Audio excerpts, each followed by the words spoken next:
नमस्कार दोस्तों, लीजिए शरद जोशी का एक व्यंग्य आपके समक्ष प्रस्तुत है। उधार का अनंत आकाश। उधार लेना एक कला है और उसे नहीं लौटाना उससे भी बड़ी कला है।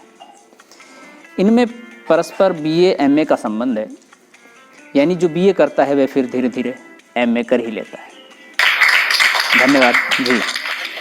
जो उधार लेता है उसे धीरे धीरे नहीं लौटाना सीख ही लेता है। ये एक साधना है। जो इसमें सिद्ध हो गया उसका जीवन सफल है। सतत प्रयास, सूझबूझ, धैर्य, मधुर भाषण और अध्यावसाय से आदमी उधार लेने और न लौटाने में कुशल हो जाता है। जी धन्यवाद। मानव सभ्यता के विकास की कहानी परस्पर उधार की कहानी है। पशु एक दूसरे से उधार नहीं लेते हैं। जी शुक्रिया। उधार के मूल में एक गहरा दर्शन है। क्या है मैं कह नहीं सकता, मगर है। पर कोई न कोई होगा जरूर। जो गुण हमारे राष्ट्रीय और निजी जीवन की विशेषता बन गया है, उसके मूल में कोई न कोई दर्शन जरूर होगा।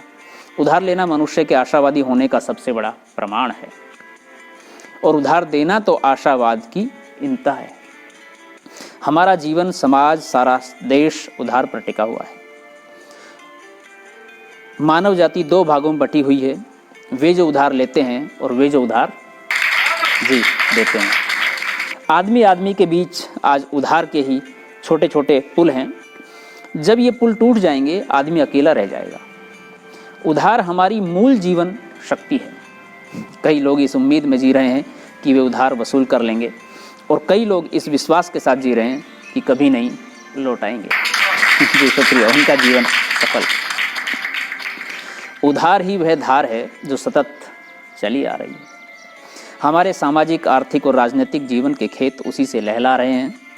ये जीवन धारा है, अमृत धारा है। हमारे देश में उधार के लिए सबसे अच्छी परिस्थितियां हैं। हमारे यहाँ पुनर्जन्म का सिद्धांत।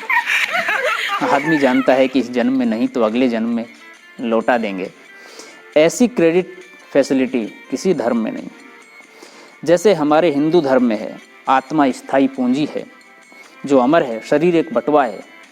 महत्व तो बटवे का नहीं, लेन देन की उस महान परंपरा का है जो चली आ रही है। जी धन्यवाद धन्यवाद।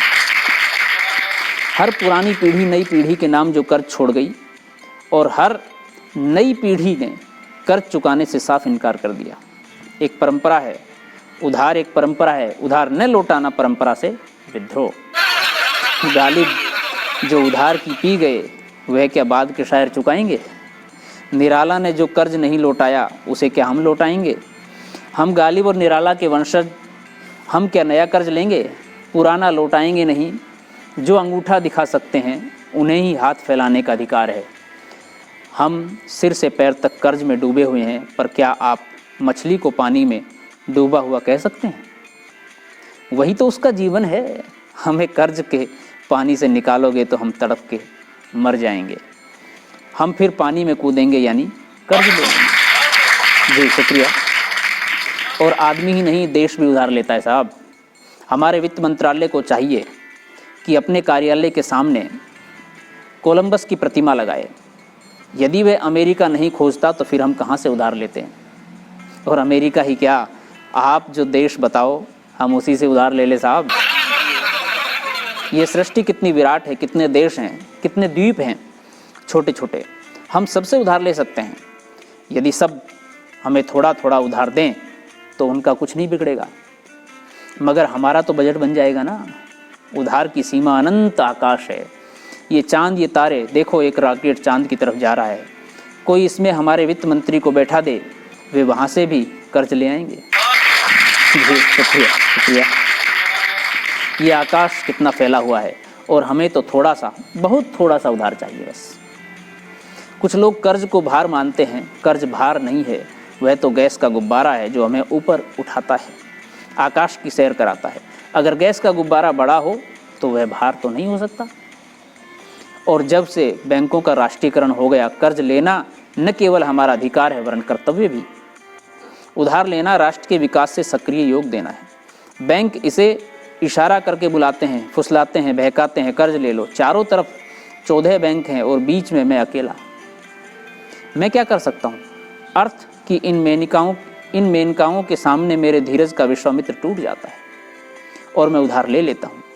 चांद, तारे, अमेरिका, रूस, जापान, जान अनजान मित्र और अनगिनत बैंकों वाले इस संसार में हमें उधार लेने से कौन रोक सकता है? मित्रों, उठो और उधार लो। देखो तुम्हारे समीप ही वह व्यक्ति है जो दे सकता है। जी शुक्रिया, धन्यवाद।